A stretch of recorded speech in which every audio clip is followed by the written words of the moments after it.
ಶ್ರೀಗುರುಭ್ಯೋ ನಮಃ ಪರಮಗುರುಭ್ಯೋ ನಮಃ ಶ್ರೀಮದಾನಂದತೀರ್ಥಭಗವತ್ಪಾದಾಚಾರ್ಯಗುರುಭ್ಯೋ ನಮಃ ಮುಕ್ತಿಪ್ರದಾಯಕ ವಾಸುದೇವಾಯ ನಮಃ ಹರಿ ಓಂ ವೃಂದಾವನೇ ಮದನಮರ್ದನರುದ್ರಹೃದ್ಯಂ ಸದ್ಭಿಪ್ರವಂದಿತಪದಂ ಮದನಾಭಿರಾಮಂ ವೃಂದಾರಕೇಂದ್ರಮರುದಂ ಶಸುಮರ್ದಿತಾಂಗಂ ರಕ್ಷೋ ವಿದಾರ್ಯವರದಂ ಪ್ರಣಮಾಮಿ ರಾಮಂ ಬುದ್ಧಿರ್ಬಲಂ ಯಶೋಧೈರ್ಯಂ ನಿರ್ಭಯತ್ವಂ ಅರೋಗತಾ ಅಜಾಡ್ಯಂ ವಾಕ್ಪಟುತ್ವಂ ಚ ಹನುಮತ್ಸ್ಮರಣಾತ್ ಭವೇತ್ ಕಾಮಧೇನುರಥಾ ಪೂರ್ವಂ ಸರ್ವಾಭೀಷ್ಟಫಲಪ್ರದಾ ತಥಾ ಕಲೋ ವಾದಿರಾಜ ಶ್ರೀಪಾದೋಭೀಷ್ಟದಃ ಸತಾಂ ಶ್ರೀಮತೋ ರಾಘವೇಂದ್ರಸ್ಯ ನಮಾಮಿ ಪದಪಂಕಜೇ ಕಾಮಿತಾಶೇಷಕಲ್ಯಾಣಕಲನಾ ಕಲ್ಪಪಾದಪೌ ಶ್ರೀ ಗುರುಭ್ಯೋ ನಮಃ.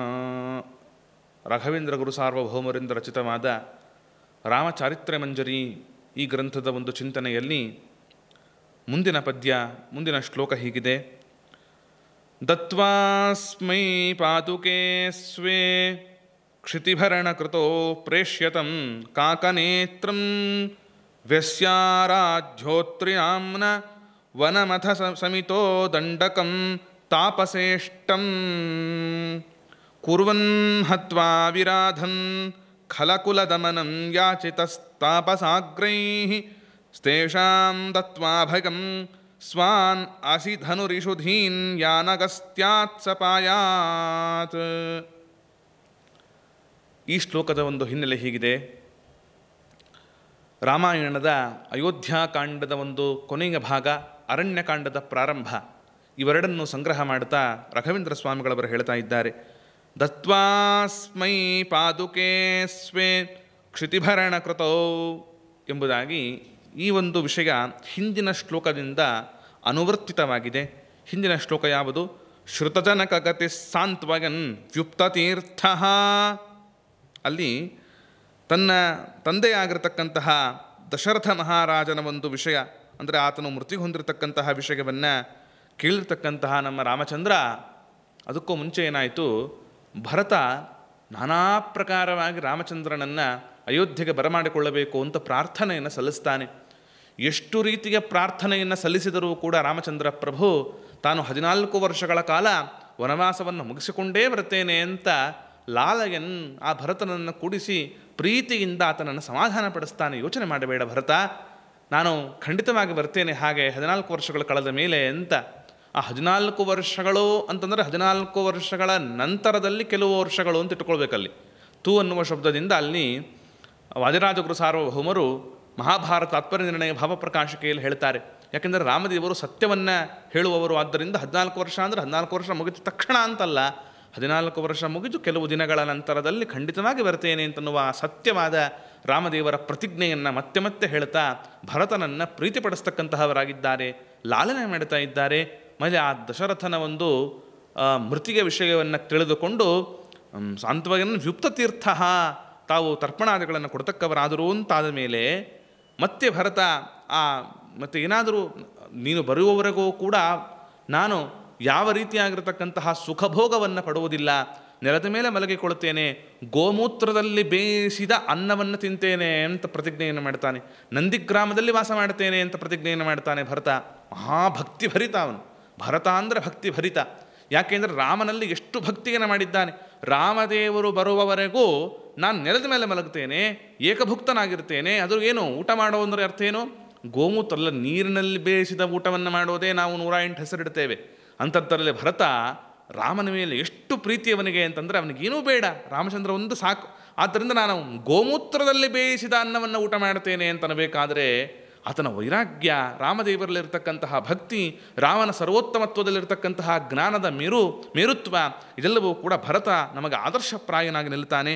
ಅಂತಹ ಭರತನಿಗೆ ಬಗೆಬಗೆಯಾಗಿ ಪ್ರಾರ್ಥನೆ ಮಾಡಿದಾಗ ದತ್ವಾಸ್ಮೈ ಪಾದುಕೆ ಸ್ವೇ ಕ್ಷಿತಿಭರಣ ಕೃತೌ ಎಂಬುದಾಗಿ ಪ್ರೇಷ್ಯ ಅಂತಂದರು ರಾಘವೇಂದ್ರ ಸ್ವಾಮಿಗಳು.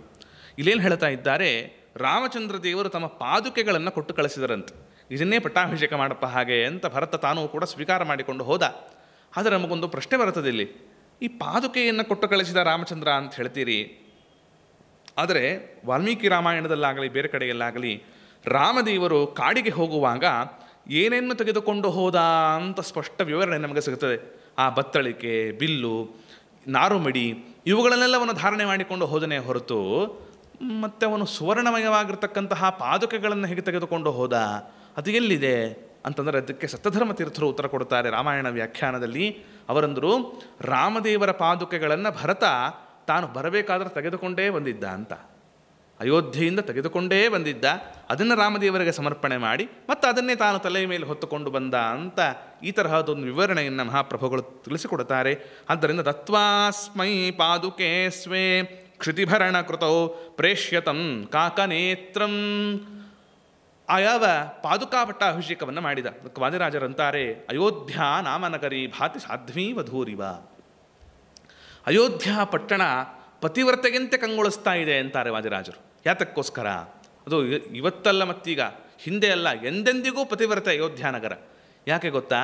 ಆ ಕಾಲದಲ್ಲಿ ರಾಮದೇವರು ಇರಲಿಲ್ಲ, ಕಾಡಿಗೆ ಹೋದರು ಅಂತ ಇನ್ನೊಬ್ಬ ರಾಜನನ್ನು ತನ್ನ ಒಡೆಯನನ್ನಾಗಿ ಮಾಡಿಕೊಳ್ಳಲಿಲ್ಲ ಅಯೋಧ್ಯೆ. ಬದಲಾಗಿ ರಾಮದೇವರ ಪಾದುಕೆಗಳನ್ನೇ ತನ್ನ ಗಂಡನನ್ನಾಗಿ, ತನ್ನ ಒಡೆಯನನ್ನಾಗಿ ಮಾಡಿಕೊಂಡಳು. ಇದರ ತಾತ್ಪರ್ಯ ಏನು? ಪತಿವ್ರತಾ ಸ್ತ್ರೀ ಗಂಡ ಮನೆಯಲ್ಲಿ ಇಲ್ಲದೇ ಇದ್ದಾಗ ಗಂಡನ ವಸ್ತು ಮೊದಲಾಗಿರತಕ್ಕಂತಹವುಗಳನ್ನೇ ನೋಡಿಕೊಂಡು ಗಂಡನ ಬರುವಿಕೆಯನ್ನೇ ಕಾದುಕೊಂಡು ಹೇಗೆ ಪತಿವ್ರತೆ ಮನೆಯಲ್ಲಿ ಇರ್ತಾಳೋ, ಅದರಂತೆ ಅಯೋಧ್ಯ ಎನ್ನುವ ಒಂದು ಪತಿವ್ರತಾ ಸ್ತ್ರೀಯು ಕೂಡ ರಾಮದೇವರು ಇಲ್ಲದೇ ಇದ್ದಾಗ ರಾಮದೇವರ ಪಾದುಕೆಗಳನ್ನೇ ತನ್ನ ಒಡೆಯನನ್ನಾಗಿ ಮಾಡಿಕೊಂಡಿತು. ಅಷ್ಟೇ ಅಲ್ಲ, ಇವತ್ತಿಗೂ ರಾಮದೇವರ ದೇವಸ್ಥಾನವನ್ನೇ ಅಲ್ಲೇ ನಿರ್ಮಿಸಿಕೊಂಡು ತಾನು ಪತಿವ್ರತೆಯಂತೆ ಕಂಗೊಳಿಸ್ತಕ್ಕಂಥವಳಾಗಿದ್ದಾಳೆ ಅಂತನಬೇಕಾದರೆ ಅಯೋಧ್ಯ ಒಂದು ಪಾತಿವ್ರತ್ಯ ಅಂತನ್ನುವುದು ಬಹಳ ವಿಶೇಷವಾದದ್ದು ಅಂತನ್ನುವುದನ್ನು ಹೇಳ್ತಾರೆ. ಆದ್ದರಿಂದ ದತ್ವಾಸ್ಮೈ ಪಾದುಕೆ ಸ್ವೇ ಕ್ಷಿತಿಭರಣ ಕೃತೌ ಪ್ರೇಷ್ಯತಂ ಕಾಕನೇತ್ರಂ ವ್ಯಸ್ಯ. ಕಾಕನೇತ್ರಂ ವ್ಯಸ್ಯ ಅನ್ನುವುದರಿಂದ ಇನ್ನೊಂದು ವಿಶೇಷವಾಗಿರ್ತಕ್ಕಂಥ ಕಥೆಯನ್ನು ಸೆರೆ ಹಿಡಿತಾರೆ ನಮ್ಮ ರಾಯರು. ಯಾವುದು ಅಂತಂದರೆ ಕಾಕನೇತ್ರಂ. ಕಾಕ ಅಂದರೆ ಕಾಗೆ. ಕಾಗೆಯ ಕಣ್ಣಿನಲ್ಲಿ ವಾಸ ಮಾಡತಕ್ಕಂತಹ ಕುರಂಗ ಎನ್ನುವ ಅಸುರನನ್ನು ವ್ಯಸ್ಯ, ದೂರೀಕರಿಸಿ, ಅವನನ್ನು ಸಂಹರಿಸಿ ಅಂತ ಅರ್ಥ. ಇದೊಂದು ಕಥಾಪ್ರಸಂಗ ಇದೆ. ಯಾವುದದು ಕಥೆ ಅಂತಂದರೆ ನೋಡಿ, ಜಯಂತ ಇಂದ್ರನ ಮಗ ಆತ. ಇಂದ್ರನ ಮಗನಾದ ಜಯಂತ ಕಾರಣಾಂತರದಿಂದ ಕಾಗೆಯ ರೂಪವನ್ನು ಧಾರಣೆ ಮಾಡಿಕೊಂಡು ಸಂಚಾರ ಮಾಡುತ್ತಾ ಇದ್ದ. ಆ ಹಂತದಲ್ಲಿ ಏನಾಗಿತ್ತು, ಕುರಂಗ ಎನ್ನುವ ಅಸುರ ಕಾಗೆಯ ಕಣ್ಣಿನಲ್ಲಿ ಪ್ರವೇಶ ಮಾಡಿದ್ದ. ಇದರಿಂದ ಏನಾಯಿತು, ಈಗ ಆ ಒಂದು ಕಾಗೆ ರಾಮದೇವರು ಮತ್ತು ಲಕ್ಷ್ಮಣ ಸೀತಾದೇವಿಯರು ವಾಸ ಮಾಡತಕ್ಕಂತಹ ಜಾಗದಲ್ಲಿ ಸೀತಾಮ್ಮನವರ ಸ್ತನಮಂಡಲಗಳಿಗೆ ಕಾಗೆ ಒಂದು ಕುಕ್ಕಿದಂತೆ ಆಯಿತು. ಆ ರಾಮಚಂದ್ರ ಪ್ರಭು ಆ ಕಾಗೆಯನ್ನು ತಾನೇನು ಮಾಡ್ತಾನೆ, ಒಂದು ಹುಲ್ಲು ಕಡ್ಡಿಯಲ್ಲಿ ಬ್ರಹ್ಮಾಸ್ತ್ರವನ್ನು, ಬ್ರಹ್ಮದೇವರ ಗಾಯತ್ರಿ ಮಂತ್ರವನ್ನು ಅಭಿಮಂತ್ರಣ ಮಾಡಿ ಅದರ ಮೇಲೆ ಎಸೀತಾನೆ. ಅದು ಎಸೆದಾಗ ಏನಾಯಿತು, ಆ ಕುರಂಗಾಸುರ, ಕಾಗೆಯ ಕಣ್ಣಿನೊಳಗಿದ್ದ ಕುರಂಗಾಸುರ ಮೃತಿಯನ್ನು ಹೊಂದುತ್ತಾನೆ. ಇಷ್ಟು ಕಾಕನೇತ್ರಂ ವ್ಯಸ್ಯ ಅನ್ನುವುದರಿಂದ ತಿಳಿಸಿಕೊಟ್ಟರು. ಇಲ್ಲಿ ಒಂದು ವಿಶೇಷತೆಗಿದೆ, ಅದನ್ನು ವಾದಿರಾಜರು ಭಾವಪ್ರಕಾಶಕ್ಕೆ ತಿಳಿಸಿಕೊಡ್ತಾರೆ. ಏನದು ಅಂತಂದರೆ, ಕಾಗೆ ಅವತ್ತಿನಿಂದ ಮುಂದಾಗುವ ಎಲ್ಲ ಕಾಗೆಯ ಸಂತತಿಗಳು ಒಕ್ಕಣ್ಣಾದವು ಅಂತ ಅರ್ಥ. ಕಾಗೆಗೆ ಒಂದೇ ಕಣ್ಣು ಅಂತ. ಆದರೆ ಜಗತ್ತಿನಲ್ಲಿ ಎರಡು ಕಣ್ಣುಗಳು ಕಾಣ್ತಾ ಇದೆಯಲ್ಲ ಕಾಗೆಗಳಿಗೆ ಅಂದರೆ ವಾದಿರಾಜರಂತಾರೆ, ಕಣ್ಣು ಗುಡ್ಡೆಗಳು ಎರಡಿದೆ, ದೃಷ್ಟಿ ಒಂದೇ ಅನ್ನುವುದು ವಿಶೇಷ. ಯಾಕೆ? ಕಾಗೆಗಳ ಮೇಲೆ ಭಗವಂತ ಅನುಗ್ರಹವನ್ನು ಮಾಡಿದನಂತೆ. ಕಾಗೆ ಅವನು ಒಂದು ಕಣ್ಣು ತೆಗೆದಿದ್ಯಾಕೆ, ಅನುಗ್ರಹ ಮಾಡಿದ್ಯಾಕೆ ಅಂತಂದರೆ ನೋಡಿ, ಯಾರಾದರೂ ಒಬ್ಬರು ದುಷ್ಟರಿಗೆ ನಾವು ಸಪೋರ್ಟ್ ಮಾಡಿದರೂ ತಪ್ಪುರಿ. ಅಷ್ಟೇ ಅಲ್ಲ, ದುಷ್ಟರನ್ನು ನಾವು ಮನೆಯಲ್ಲಿ ಇಟ್ಟುಕೊಂಡಿದ್ದೇವೆ, ಯಾರೋ ಒಬ್ಬ ಟೆರರಿಸ್ಟನ್ನು ಮನೆಯಲ್ಲಿ ಇಟ್ಟುಕೊಂಡಿದ್ದೇವೆ ಅಂದರೆ ನಾವು ಅಪರಾಧಿಗಳೇ.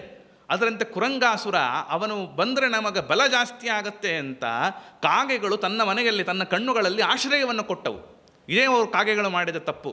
ಆ ತಪ್ಪಿಗೋಸ್ಕರವಾಗಿ ಮುಂದೆ ಹುಟ್ಟುವ ಎಲ್ಲ ಕಾಗೆಗಳಿಗೂ ಕೂಡ ಒಕ್ಕಣ್ಣು ಆಗ್ತಕ್ಕಂಥದ್ದಾಯಿತು. ಅಷ್ಟೇ ಅಲ್ಲ, ಒಂದು ಕಾಗೆಗೆ ನಮ್ಮ ಬ್ರಹ್ಮಾಸ್ತ್ರವನ್ನು ಪ್ರಯೋಗ ಮಾಡಿದರೆ ರಾಮಚಂದ್ರ, ಈ ಜಗತ್ತಿನಲ್ಲಿರತಕ್ಕಂತಹ ಎಲ್ಲ ಕಾಗೆಗಳ ಸಂತತಿಯೂ ಕೂಡ ಒಂದೇ ಕಣ್ಣು ಆಯಿತು ಅಂತ ಅರ್ಥ. ಇದೊಂದು ವಿಚಿತ್ರವಾದ ಪ್ರಸಂಗ ಅಂತನ್ನುವುದನ್ನು ಕಾಕನೇತ್ರಂ ವ್ಯಸ್ಯ ಎಂಬುದು ಒಂದು ಮಾತಿನಿಂದ ತಿಳಿಸಿಕೊಡ್ತಾ ಇದ್ದಾರೆ. ಇನ್ನು ಮುಂದಕ್ಕೆ ಅಲ್ಲಿಂದಕ್ಕೆ ಕಾಕಾಸುರನನ್ನು ಸಂಹಾರ ಮಾಡಿ ಮುಂದಕ್ಕೆ ಹೊರಟಿದ್ದಾರೆ. ಜಯಂತನೂ ಕೂಡ ತನ್ನ ಆ ಅಪರಾಧವನ್ನು ಮನ್ನಿಸಬೇಕು ಅಂತ ರಾಮದೇವರಲ್ಲಿ ಪ್ರಾರ್ಥನೆ ಮಾಡಿ, ಅಂದರೆ ತಾನು ಮಾಡಿದ ತಪ್ಪಲ್ಲ ಅದು, ಅಸುರಾವಿಷ್ಟವಾಗಿರ್ತಕ್ಕಂತಹ ಕಾಗೆಯೊಳಗೆ ಕಾಗೆ ರೂಪವನ್ನು ಧಾರಣೆ ಮಾಡಿಕೊಂಡು ಜಯಂತ ಬಂದಿದ್ದು ತಪ್ಪು ಅಷ್ಟೆ. ಅಂತೂ ಅದರಿಂದ ತಾನು ರಾಮದೇವರಲ್ಲಿ ಪ್ರಾರ್ಥನೆ ಮಾಡಿ ತನ್ನ ಮೂಲ ರೂಪವನ್ನು ಸೇರಿಸಿ ಹೋಗ್ತಕ್ಕವನಾದ ಅನ್ನುವ ಕಥೆಯನ್ನು ಕೂಡ ನಾವು ನೋಡುತ್ತೇವೆ. ವ್ಯಸ್ಯಾರಾಧ್ಯೋತ್ರಿನ ಅದು ಕಾಕನೇತ್ರಂ ವ್ಯಸ್ಯ ಆರಾಧ್ಯ ಅತ್ರಿನಾಮ್ನ. ಅತ್ರಿಗಳ ಋಷಿಗಳ ಒಂದು ಆಶ್ರಮಕ್ಕೆ ಬರ್ತಾ ಇದ್ದಾರೆ ರಾಮಚಂದ್ರ ದೇವರು ಮತ್ತು ಸೀತಾದೇವಿ ಲಕ್ಷ್ಮಣ. ಅನಸೂಯೆ ಸಾಕ್ಷಾತ್ ಯಾವ ದತ್ತಾತ್ರೇಯನನ್ನು ಜಗತ್ತಿಗೆ ಕೊಟ್ಟಿರ್ತಕ್ಕಂತಹ ತಾಯಿ ಆ ಅನಸೂಯೆ ಮತ್ತು ಅತ್ರಿ ಇಬ್ಬರು ದಂಪತಿಗಳಿದ್ದಾರೆ. ಅನಸೂಯೆ ಇದು ರಾಮಾಯಣದಲ್ಲಿ ಕಥೆ ಬರ್ತದೆ, ವಾಲ್ಮೀಕಿ ರಾಮಾಯಣದಲ್ಲಿ, ಸಂಗ್ರಹ ರಾಮಾಯಣದಲ್ಲಿ. ಅನಸೂಯೆ ಸೀತಾಮ್ಮನವರನ್ನು ಕರೆದುಕೊಂಡು ವಿಶೇಷವಾದ ಅತಿಥಿ ಸತ್ಕಾರವನ್ನು ಮಾಡುತ್ತಾ ಕಥೆಯನ್ನು ಕೇಳ್ತಾಳಂತೆ. ಇಷ್ಟು ಕಥೆಯನ್ನು ರಾಯರು ಹೇಳಲ್ಲ, ರಾಯರು ಇಷ್ಟೇ ಹೇಳೋದು, ಆರಾಧ್ಯ ಅತ್ರಿನಾಮನ, ಅತ್ರಿ ಋಷಿಗಳಿಂದ ಆರಾಧಿತನಾದ ನಮ್ಮ ಸ್ವಾಮಿ. ಏನಂತ ಅಂತಂದರೆ ಅನಸೂಯೆ ಸೀತೆಯನ್ನು ಕುರಿತ ಕಥೆಯನ್ನು ಕೇಳ್ತಾಳೆ. ಈ ರಾಮದೇವರು ಆತನನ್ನು ಮದುವೆ ಮಾಡಿಕೊಂಡಿಯಲ್ಲ ನೀನು, ಆ ಕಲ್ಯಾಣ ಭಾಗವನ್ನು ನನಗೆ ವಿವರಿಸು ಅಂತ ಕೇಳಿದಾಗ ಸೀತಾಮ್ಮನವರು ರಾಮದೇವರ ಸರ್ವೋತ್ತಮತ್ವ ಸಾಧಕವಾಗಿರತಕ್ಕಂತಹ ಆ ಶಿವಧನುರ್ಭಂಗದ ವಿಶೇಷವನ್ನು ಮತ್ತೆ ಮತ್ತೆ ವಿವರಿಸಿ ಅನಸೂಯೆಗೆ ಹೇಳ್ತಕ್ಕಂಥವಳಾದಳು. ಅನಸೂಯೆಯು ಕೂಡ ಬಹಳ ಕೃತಾರ್ಥಳಾಗಿ ಅತ್ರಿ ಮತ್ತು ಅನಸೂಯರು ರಾಮದೇವರ ಪೂಜೆಯನ್ನು ಮಾಡಿದರು ಅನ್ನುವ ಕಥೆಯನ್ನು ಆರಾಧ್ಯ ಅತ್ರಿನಾಮ್ನ ವನವಥ ಸಮಿತೋ ದಂಡಕಂ ತಾಪಸೇಷ್ಟಂ. ತದನಂತರದಲ್ಲಿ ಆ ಯಾವ ದಂಡಕಾರಣ್ಯವನ್ನು ಕುರಿತು ಪ್ರವೇಶವನ್ನು ಮಾಡತಕ್ಕಂತಹವರಾಗಿದ್ದಾರೆ. ತಾಪಸೇಷ್ಟಂ ಕುರುವನ್ ಹತ್ವಾ ವಿರಾಧಂ ಖಲಕುಲದಮನಂ ಯಾಚಿತಃ ತಾಪಸಾಗ್ರೈಹಿ ಎಂಬುದಾಗಿ ಹೇಳ್ತಾರೆ. ಅಲ್ಲಿ ಏನಾಯಿತು ಮುಂದಕ್ಕೆ, ಆ ವಿರಾಧ ಅಂತನ್ನುವ ಅಸುರನನ್ನು ಸಂಹಾರ ಮಾಡುತ್ತಾ, ವಾಸ್ತವಿಕವಾಗಿ ಸ್ವಲ್ಪ ಕಥೆಯಲ್ಲಿ ವ್ಯತ್ಯಾಸವಿದ್ದರೂ ಕೂಡ ಅಂತೂ ವಿಷಯವಂತೂ ಸ್ಪಷ್ಟವಾಗಿರ್ತಕ್ಕಂತಹದ್ದಾಗಿದೆ.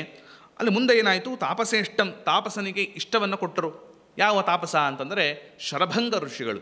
ಆ ಶರಭಂಗ ಋಷಿಗಳ ಒಂದು ಕುರಿತು ಹೇಳ್ತಾರೆ, ಅದನ್ನು ಮುಂದೆ ಶರಭಂಗ ಋಷಿಗಳ ಭೇಟಿಯಾಗತ್ತೆ ಅಂತ. ಅದರ ಜೊತೆಗೆ ಶರಭಂಗ ಋಷಿಗಳು ಸುತೀಕ್ಷ್ಣ ಅಂತನ್ನುವ ಒಬ್ಬ ಋಷಿಯ ಆಶ್ರಮವನ್ನು ಕುರಿತು ಕೂಡ ಹೇಳ್ತಾರೆ. ಅಂತೂ ತಾಪಸೇಷ್ಟಂ ಅನ್ನುವ ಒಂದೇ ಒಂದು ವಾಕ್ಯದಿಂದ, ರಾಘವೇಂದ್ರ ಸ್ವಾಮಿಗಳವರ ಒಂದು ವಾಕ್ಯದಿಂದ ಶರಭಂಗ ಋಷಿಗಳ ವಿಷಯವೂ ಬಂತು, ಸುತೀಕ್ಷ್ಣರ ವಿಷಯವೂ ಬಂತು. ಯಾಕಂದರೆ ಸುತೀಕ್ಷ್ಣರ ವಿಷಯ ಬರಲಿಲ್ಲವಲ್ಲ ಅಂತ ಯೋಚನೆ ಮಾಡುವುದು ಬೇಡ, ವಾಲ್ಮೀಕಿ ರಾಮಾಯಣದಲ್ಲಿ ಬಂದಿದೆ.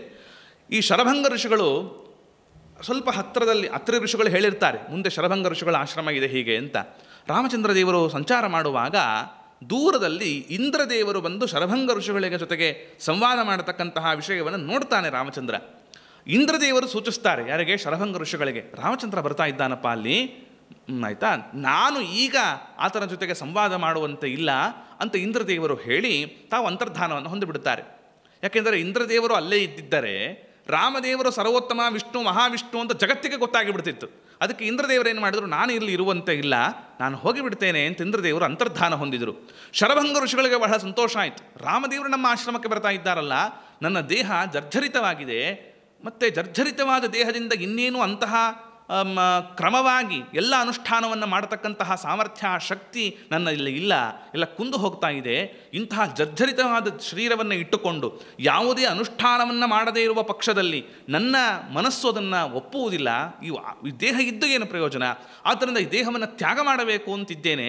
ಈ ದೇಹತ್ಯಾಗವನ್ನು ಇಂಥ ಪರಿಸ್ಥಿತಿಯಲ್ಲಿ ಮಾಡಬಹುದು ಅಂತಿದೆ, ಆಯಿತಾ. ಆತ್ಮಹತ್ಯೆಯ ಮಹಾಪಾಪ ನಿಜ, ಆದರೆ ಇಂಥ ಒಂದು ಪರಿಸ್ಥಿತಿಯಲ್ಲಿ ದೇಹತ್ಯಾಗವನ್ನು ಪ್ರಯಾಗದಲ್ಲಿ ಮೊದಲಾದ ಕಡೆಗಳಲ್ಲಿ ಮಾಡಬೇಕು ಅಂತ ನಿಯಮ ಇರೋಣದರಿಂದ ಶರಭಂಗ ಋಷಿಗಳು ಕಾಯ್ತಾ ಇದ್ದರಂತೆ. ಅದರಲ್ಲೂ ಕೂಡ ರಾಮದೇವರು ಬರ್ತಾ ಇದ್ದಾರೆ ಅಂತಂದ ಮೇಲೆ ರಾಮದೇವರ ಸನ್ನಿಧಾನದಲ್ಲಿ ನನ್ನ ದೇಹತ್ಯಾಗವನ್ನು ಮಾಡಿಬಿಟ್ರೆ ಇದಕ್ಕಿಂತಲೂ ಒಂದು ದೊಡ್ಡ ಭಾಗ್ಯ ಇನ್ನೇನಿದೆ ಅಲ್ಲರಿ. ರಾಮದೇವರ ಸ್ಮರಣೆ ಮಾಡಿದರೇನೆ ಸಾಕ್ಷಾತ್ ಯಾವ ಕಾಶಿ ಕ್ಷೇತ್ರದಲ್ಲಿ ರುದ್ರದೇವರು ಸಂಚಾರ ಮಾಡ್ತಾ ಯಾರು ಮೃತಿಯನ್ನು ಹೊಂದುತ್ತಾರೆ ಅವರ ಕಿವಿಯಲ್ಲಿ ತಾರಕ ಬ್ರಹ್ಮ ಮಂತ್ರೋಪದೇಶವನ್ನು ಮಾಡ್ತಾರೆ, ಶ್ರೀರಾಮ ರಾಮ ರಾಮೇತಿ ಎನ್ನುವ ಮಂತ್ರೋಪದೇಶವನ್ನು ಮಾಡ್ತಾರೆ ಅಂತನಬೇಕಾದರೆ ರಾಮದೇವರ ಮಂತ್ರಕ್ಕೆ ಎಷ್ಟು ಪ್ರಭಾವ ಇರುವಾಗ ಇನ್ನು ರಾಮದೇವರ ಸನ್ನಿಧಾನದಲ್ಲಿಯೇ ಅವರು ಮೃತಿಯನ್ನು ಹೊಂದುವುದು ಅಂದರೆ ಅರ್ಥ ಏನು?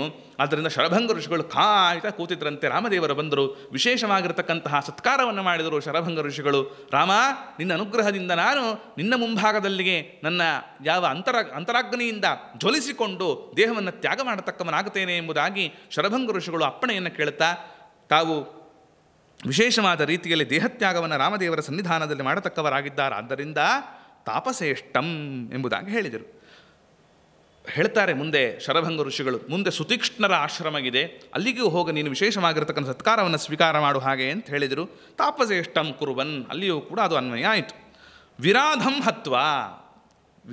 ಹತ್ವ ಅನ್ನುವ ಒಂದು ಕಥೆಗೂ ಮುಂದೆ ಶರಭಂಗ ಋಷಿಗಳ ಆಶ್ರಮದಲ್ಲಿಯೇ ಯಾಚಿತಃ ತಾಪಸಾಗ್ರೈಹಿ, ಆ ಶರಭಂಗ ಋಷಿಗಳ ಆಶ್ರಮದಲ್ಲಿರತಕ್ಕಂತಹ ಅನೇಕ ಋಷಿಮುನಿಗಳು ರಾಮದೇವರನ್ನು ಕೆಲವು ಪ್ರಾರ್ಥನೆ ಮಾಡಿದರಂತೆ.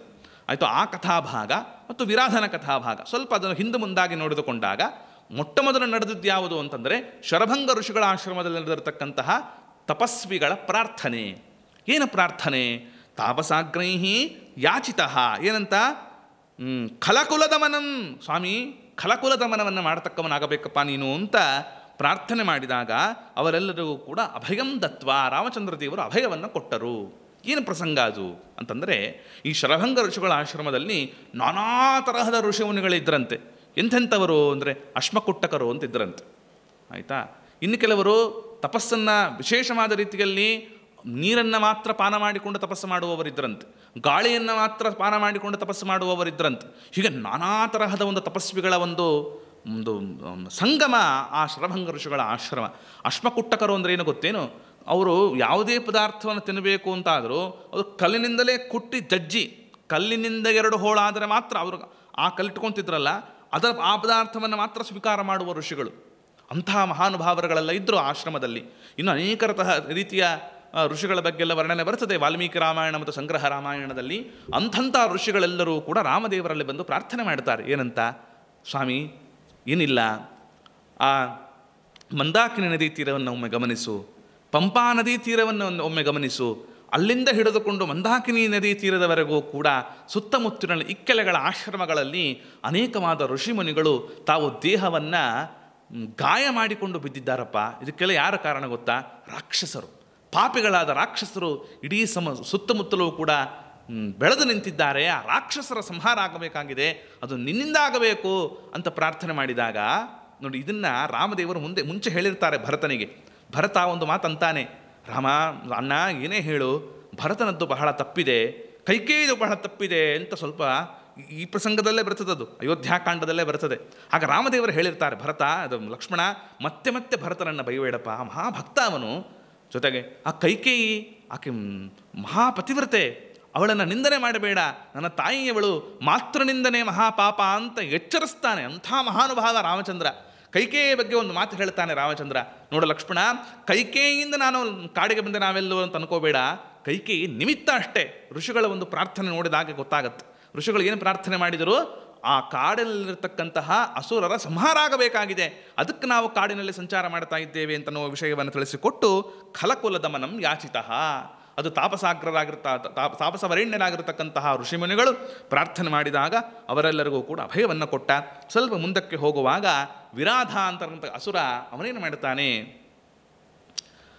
ಸೀತಾಮ್ಮನವರನ್ನು ಎತ್ತಿಕೊಂಡು ಹೋಗ್ತಾನೆ. ಆಗ ರಾಮದೇವರು ಲಕ್ಷ್ಮಣ ಆ ವಿರಾಧನನ್ನು ಹಿಡಿಯಬೇಕು ಅಂತ ಹೋದ. ಲಕ್ಷ್ಮಣನನ್ನು ಹಿಡಿದ, ರಾಮನನ್ನು ಹಿಡಿದ, ಅವರ ತೋಳಗಳಲ್ಲಿ ಹಿಡಿದುಕೊಂಡ್ಬಿಟ್ಟ. ಯಾರೋ ವಿರಾಧ. ಸೀತಾಮ್ಮನವರಂತಾರೆ, ನನ್ನ ಕರ್ಕೊಂಡು ಹೋಗೋ, ಅವರಿಬ್ಬರನ್ನ ಕರ್ಕೊಂಡು ಹೋಗಬೇಡ ಅಂತ ಇವಳಂತಾಳೆ. ಸೀತಾಮ್ಮನವರನ್ನು ಹಿಡಿದುಕೊಂಡಾಗ ರಾಮದೇವರಂತಾರೆ, ಲಕ್ಷ್ಮಣ ನನ್ನ ಸೀತೆಯನ್ನು ಕರೆದುಕೊಂಡು ಹೋಗ್ತಾ ಇದ್ದಾನೆ. ಬರೀ ಇದೆಲ್ಲ ನಾಟಕ. ಅದು ರಾಮ ಲಕ್ಷ್ಮಣರನ್ನು ಕರೆದುಕೊಂಡು ಹೋಗ್ತಾನೆ. ನನಗವಳು ಬೇಕು, ನಿಮ್ಮನ್ನು ನುಂಗಿಬಿಡ್ತೇನೆ ನಾನು ಅಂತ ವಿರಾಧ ಕರೆದುಕೊಂಡು ಹೋಗುವಾಗ ರಾಮಚಂದ್ರ ಮತ್ತು ಲಕ್ಷ್ಮಣ ಇಬ್ಬರೂ ಕೂಡ ಒಂದು ದಕ್ಷಿಣ ಬಾಹು ವಾಮಬಾಹು ಎರಡನ್ನು ಕತ್ತರಿಸಿ ಹಾಕ್ತಾರೆ.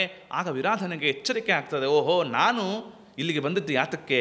ಒಬ್ಬ ಅಸುರನಾಗಿ ಇಲ್ಲಿ ಸಂಚಾರ ಮಾಡ್ತಾ ಇದ್ದೇನೆ, ಪಾಪವಶದಿಂದ ಶಾಪವಶದಿಂದ ಇಲ್ಲಿಗೆ ಬಂದಿದ್ದಾನೆ. ಯಾವ ಶಾಪ?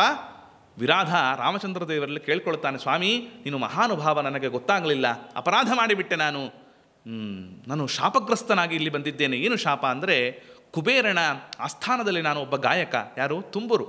ತುಂಬೂರು ನಾಮಕನಾದ ಗಂಧರ್ವ ನಾನು. ಕಾರಣಾಂತರದಿಂದ ಊರ್ವಶಿಯನ್ನು ನಾನು ಬಲಾತ್ಕಾರ ಮಾಡುವ ಒಂದು ಪ್ರಸಂಗ ಬಂದಿತ್ತು.